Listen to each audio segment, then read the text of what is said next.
UP में गर्मी अब खतरे की सीमा पार कर रही है। आज 30 जिलों में लू का अलर्ट और पारा 45 डिग्री के करीब। बुधवार सुबह से ही तेज धूप ने हालात और बिगाड़ दिए हैं। आगरा में सड़कों पर पानी का छिड़काव कराया जा रहा है। वहीं काशी में बाबा विश्वनाथ मंदिर में श्रद्धालुओं के लिए खास इंतजाम किए गए हैं। मौसम विभाग के मुताबिक 25 अप्रैल तक राहत की उम्मीद नहीं है और तापमान 45 डिग्री सेल्सियस पार कर सकता है। पिछले 24 घंटे में 30 जिलों का पारा 40 डिग्री सेल्सियस से ऊपर पहुंचा, जिसमें प्रयागराज सबसे गर्म रहा। गर्मी के असर से आग की घटनाएं भी बढ़ी हैं। गाजियाबाद में मार्केट में आग से 20 दुकानें जल गईं। स्थिति को देखते हुए स्कूलों का समय बदल दिया गया है।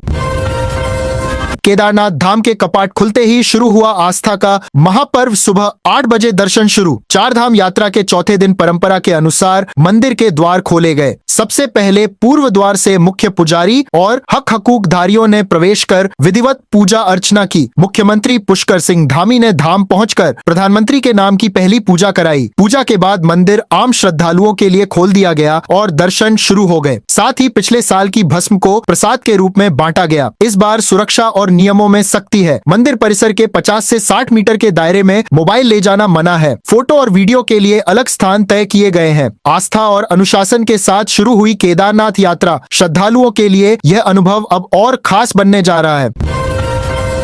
मैं सीता नहीं हूँ जो अग्नि परीक्षा दूं। इस एक बयान के बाद अब कहानी ने लिया चौंकाने वाला मोड़। सोशल मीडिया इन्फ्लुएंसर हर्षा रिचारिया ने 12 जनवरी 2026 को एक वीडियो में विरोध, चरित्र हनन और मानसिक दबाव की बात कहते हुए धर्म की राह छोड़ने का संकेत दिया था। 19 अप्रैल 2026 को हर्षा ने उज्जैन में संन्यास ले लिया। उन्होंने खुद का पिंडदान और श्राद्ध भी किया। उनका कहना है कि महाकुंभ 2025 के दौरान जो अनुभव मिला, उसी ने उनके भीतर यह बदलाव शुरू किया। धीरे धीरे मन धर्म की ओर जुड़ता गया। हर्षा के मुताबिक दिसंबर 2025 में ही उन्होंने संन्यास का फैसला कर लिया था। खास बात यह है कि इस निर्णय के पीछे किसी गुरु की प्रेरणा नहीं, बल्कि उनकी अंदर की आवाज थी।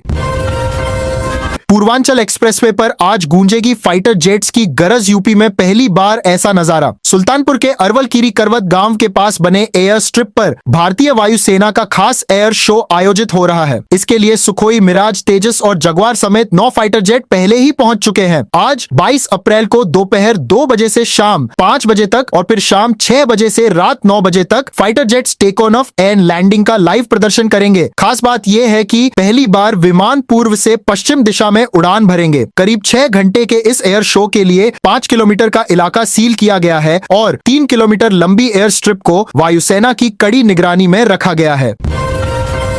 मेरठ कोर्ट में आज दिखा एक ऐसा मंजर। नीले ड्रम केस की मुस्कान 13 महीने बाद सामने आई। मास्क से चेहरा छिपाए, आंखें झुकाए और गोद में 6 महीने की बेटी को संभालते हुए मुस्कान कोर्ट पहुंची। पुलिस सुरक्षा के बीच हर किसी की नजर उसी पर टिकी रही। मुस्कान के साथ उसका बॉयफ्रेंड साहिल भी मौजूद था, जो 13 महीने बाद पहली बार पब्लिक के सामने दिखा। उसके लुक में बड़ा बदलाव नजर आया। फ्रेंच कट दाढ़ी, लंबे बाल और हाथ में फ्रेंड्स लिखा बैंड। पेशी के दौरान मुस्कान लगातार अपनी बेटी को संभालती रही। कभी थपथपाती तो कभी सीने से लगाए रखती नजर आई। पूरा घटनाक्रम कड़ी पुलिस निगरानी में हुआ।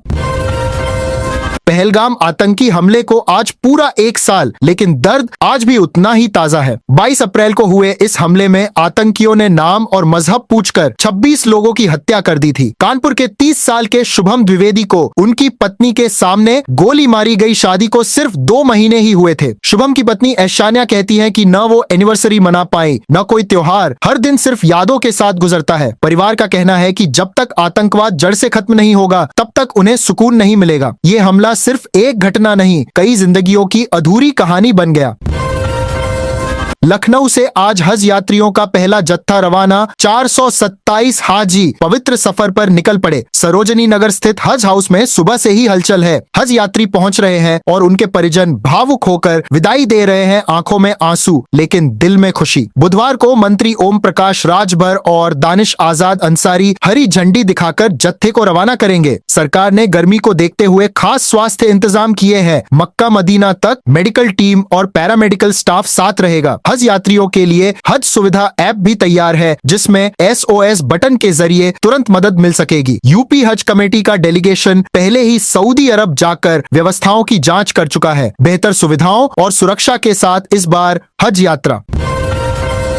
प्रयागराज में हनुमंत कथा के मंच से बड़ा बयान, ज्ञानवापी को लेकर क्या बोले धीरेन्द्र शास्त्री। बागेश्वर धाम के पीठाधीश्वर पंडित धीरेन्द्र कृष्ण शास्त्री ने मंगलवार को प्रयागराज में हनुमंत कथा की शुरुआत की। इससे पहले प्रेस कॉन्फ्रेंस में उन्होंने कई अहम बातें कही। धीरेन्द्र शास्त्री ने कहा कि एक दिन ज्ञानवापी में जरूर रुद्राभिषेक होगा और काशी विश्वनाथ के पास लगा कलंक मिटेगा। उन्होंने यह भी कहा कि जैसे राम मंदिर बना वैसे ही यहाँ भी बदलाव देखने को मिलेगा। शास्त्री ने न्यायपालिका पर भरोसा जताया और विरोध करने वालों पर तीखी टिप्पणी की।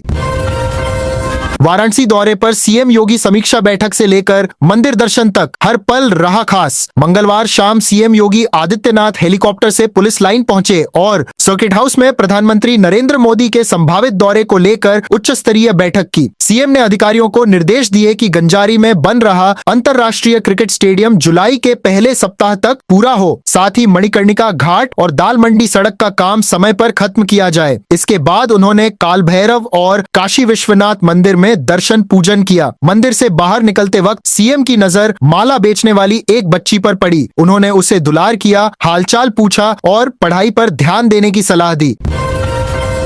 लखनऊ में वीआईपी मूवमेंट के बीच बड़ा वाकया। केंद्रीय मंत्री शिवराज सिंह चौहान जाम में फंसे और शादी में पहुंचे बिना ही लौट गए। सोमवार को भाजपा के दो बड़े नेताओं के यहां शादी समारोह था, जो जनेश्वर मिश्र पार्क के अलग अलग हिस्सों में आयोजित किए गए थे। इसमें कई बड़े नेता शामिल होने पहुंचे थे। शिवराज सिंह चौहान शादी में शामिल होने के लिए लखनऊ पहुंचे, लेकिन भारी ट्रैफिक जाम में फंस गए। हालात ऐसे बने कि वे समारोह तक पहुंच ही नहीं सके और बिना शिरकत किए लौटना पड़ा।